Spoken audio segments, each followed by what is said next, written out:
Authentic Experts with Kara James, the show that takes you around the world to share interviews with some of the most successful and relevant people on the planet. Hear their stories and get the most important business lessons they have learned on their road to success, and get exclusive advice on how to implement their success into your life and business. Authentic Experts with Kara James is brought to you by the Strategic Advisor Board and your host, Kara.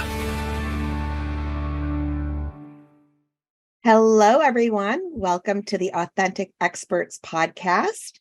And today I have a very special guest. I'm so excited. We've been going back and forth, and I was like, Sarah, I cannot wait for you to be on the show. So Sarah Wallace is here with us, and she's an Enneagram expert, and I'm going to let her tell you more about herself and what she does, and you're going to be very excited and impressed. Go ahead, Sarah. Well, I'm so excited to be here. Thank you for having me. Yes, I am Sarah Wallace. I run the company Enneagram MBA, which is a team training company. And I just love the work with the Enneagram and getting to bring it to entrepreneurs, business owners, and then their teams and departments and groups.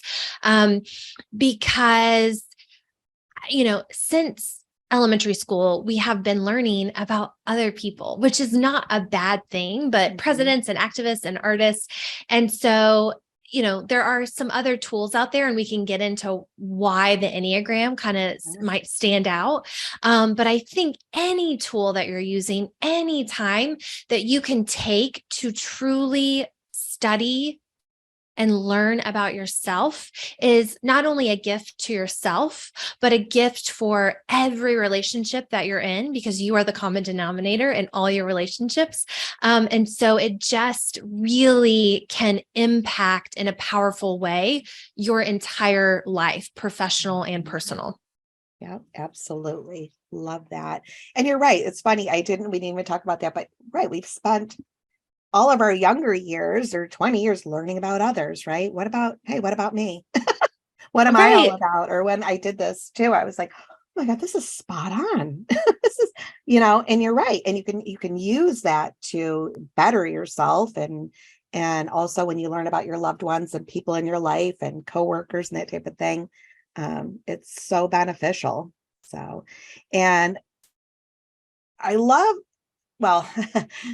Sad knows I love, the personality test, that type of thing, but I think this is even better than the Myers-Briggs. So can you explain to us, the 9 different strategies that's used with the Enneagram? Yeah. And we'll go around. And as I go around, this will be a crash course. You will want to deep dive more. Of course, right. But I will just say really quickly, one of my favorite things and differentiators about the Enneagram, compared to like a Myers-Briggs or a Strength Finder, which I love all of them. I'm into all the personality assessments, but the Enneagram is fluid, very fluid in that you get a snapshot, but that doesn't necessarily tell you where you're going to be or where you have been. But the more you dig into it, the more insight about where you are, where you have been, and where you actually want to go, not where you should go, and what you look like in stress and living your best life. And so that's what makes typing sometimes so difficult for the Enneagram types, but I think it also reflects the complexity that we are as human beings. That's right. So we'll go around. The Enneagram is broken out into several different groupings. One of those groupings is around your center of intelligence, as is in Enneagram language, what they call it. So we'll start in the body center with our 8s, 9s, and 1s. And this just means they have a tendency to think first what needs to be done, have an incredibly strong intuition. And for our type 8s, they are striving to feel strong and powerful and looking to avoid anything that could put them in a position of vulnerability or weakness. And when they walk into a room, they're noticing the power dynamics. Who has the power? Have they earned the power? do I need to step in and take control and take the power? They tend to be very prevalent in the corporate world and the business world. So you'll see a lot of 8s, business owners and entrepreneurs. Our type 9s are striving to feel at peace, both internally and externally. And I know it's okay if I share, Kara. I think you had mentioned you resonate with that one the most. Yeah, I was a 9 with a 7. I think it's 7 wing, 7-3 wing. But yeah, anyway. Yeah. And we can talk about wings in a minute too, if you want. And so anything that would kind of put them in a position to have conflict, is very uncomfortable. It's not comfortable for most of us, but it's incredibly uncomfortable for our type 9. So they'll kind of avoid, or potentially kind of numb out, and look on the bright side and not acknowledge some of that, which each type, there are pros and cons. And then our type 1s are striving to feel perfect. They have the most intense inner critic, striving for perfectionism, very hardworking, looking very kind of what's right and wrong here. And an 8 will have that a little bit too, but it tends to be I'm right, kind of my way or the highway, versus a 1 that's going to look, what do the rules say? Okay. And then moving around, we are in our feeling or our heart center. Just means you may be kind of your initial reaction here is to feel something. So our 2s tend to feel outward. They are striving to feel connected, and they're going to be most in touch with other people's feelings, less their own. And they are incredibly warm and empathetic. Our type 3s are known as the achiever, as striving to feel outstanding. So again, type 3s get mistyped a lot, because who doesn't want to be the achiever? Who doesn't want to strive for outstandingness, right?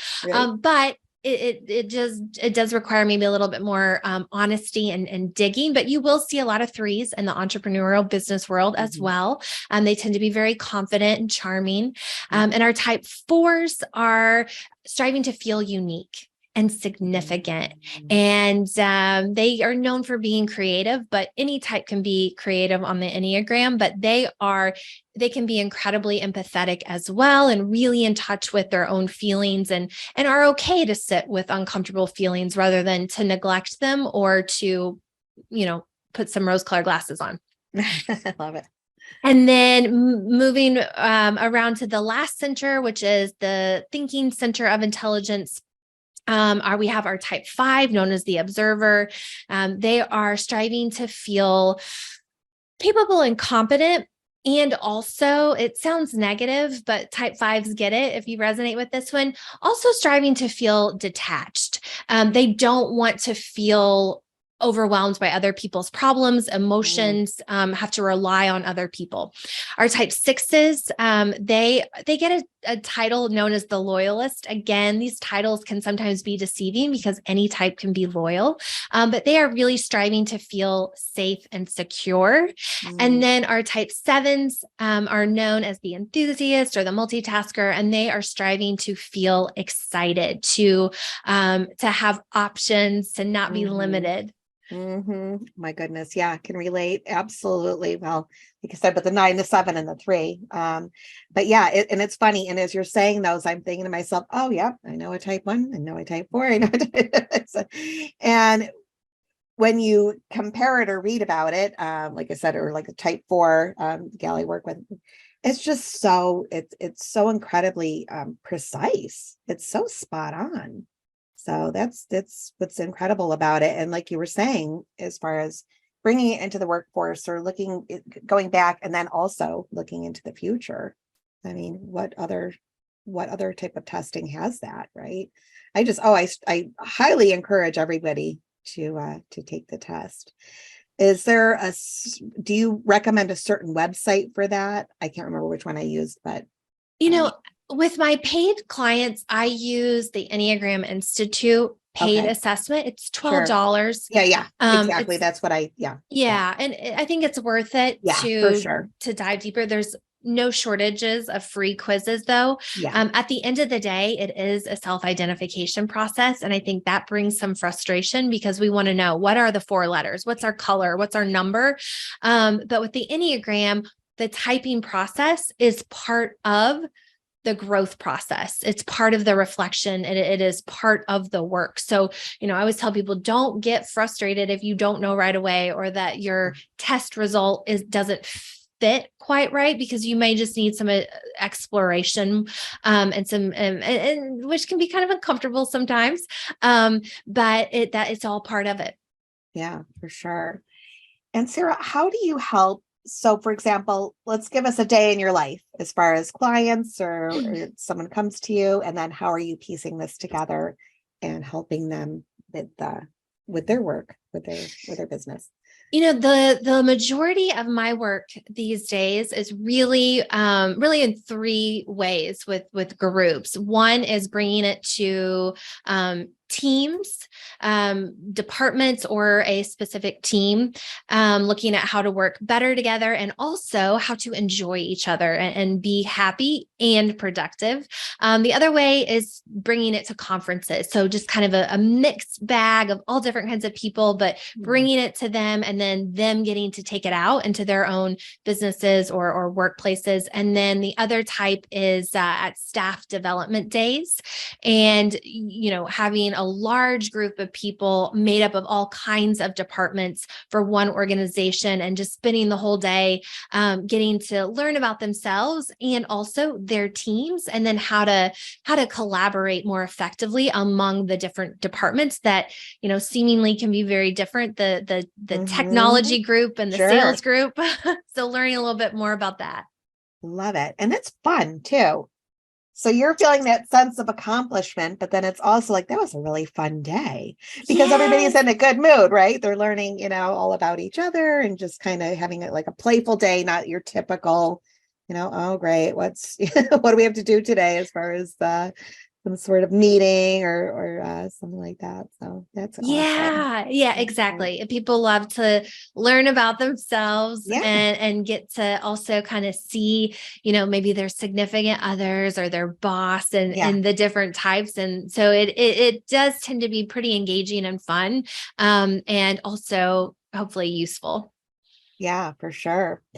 So how can we use this in real life, or what, we talked about in the workplace, as far as what about children, relationships, friendships, or that type of thing? How does this come into play, or how can people take advantage or benefit from it that way? One thing that has been, two things that have been really impactful in my own life, and you can apply this in work or in your relationships or kids, is understanding your conflict style. So each type will kind of have a common tendency, a preference, a strategy that will be their go-to. Not to say they can't access any of the others, but it'll kind of be their go-to. And so understanding first what yours is, you can start to identify when you are overusing it, right? A knife is great. We can make a delicious meal, cut up fresh vegetables with a knife. We can also use it as, a weapon. And it kind of is with these strategies. So how intentional are we being? And so when it gets overused, you may be seeing common problems. So for example, are you somebody like a type 9, maybe, or 2 7s and 9s are in this category, where they tend to take an optimistic look. And that might be passive optimism, where you just kind of are like, problem? What problem? I don't think there's a problem. Or it might be, oh, it's fine. Everything works out. I ran over a dog, but at least I didn't run over 2 dogs, kind of that toxic positivity. So you have that. And then when you pair that with somebody who is problem solver, let's just get to work here. Let's not get emotional. Let's be real and rational. Or somebody who needs to, emote. I'm worried. I'm angry. I'm sad. I just need a vent. I don't need a problem. I don't want you to put a positive spin on it. That alone has been incredibly helpful in my relationships. Just understanding where I am and where other people are coming from. It can also give us insight into the type of energy that we bring to going after what we want. And this can be incredibly powerful for leaders leading different types of people. Our 3s, 7s, and 8s tend to be really assertive and they're future focused. Let's go far. Let's go fast. Let's jump in. Let's just do it. Then you have other types, our 4, 5s, and 9s, sometimes who are known to be kind of in the withdrawn stance a little bit. And so they're going to need more time to think about it. Checking in. How do I feel? What do I think about this? I need time and I need space and I need not to be hurried. And so if you have a leader who is like, just do it. Why are you doing it? You can see why they would get frustrated and vice versa. So again, understanding, listen, this person needs a week. So as much as I can, I'm going to give them a heads up, or vice versa. This person wants a quick start. So I'm just going to let them know, here's the information, see what you can do with it rather than like drag it out. So those are a couple pieces. And you can even see that in your personal relationships too, as far as, starting a home project or picking the place to go out to eat or a vacation or whatever. Oh yeah. It's funny. No, you're absolutely right. That's a great place to start because you know what? Yeah, maybe I am just a little too positive. Or like you said, I mean, I hate to say run over a dog, but there's always a bright side or no, don't worry about it. That's okay. No, everything will work out where my family does get a little frustrated with that type of that type of reaction all the time, but just trying, guys, there's always a bright side. But like you said, it can be frustrating for sure. And it's not always bright. So we need to face that, right? I need to face that. Yes. Oh gosh. Yes. Oh my goodness. And so can our types change throughout our life? Yeah. That this is a very popular question, very common question. And the short answer is no. The long answer is that the Enneagram is a reflection of your kind of core motive, the thing that lights your fire, the reason why you do what you do. So it's less about the way that you act and the why behind the way that you act. And so hopefully we all are growing and changing in our behavior.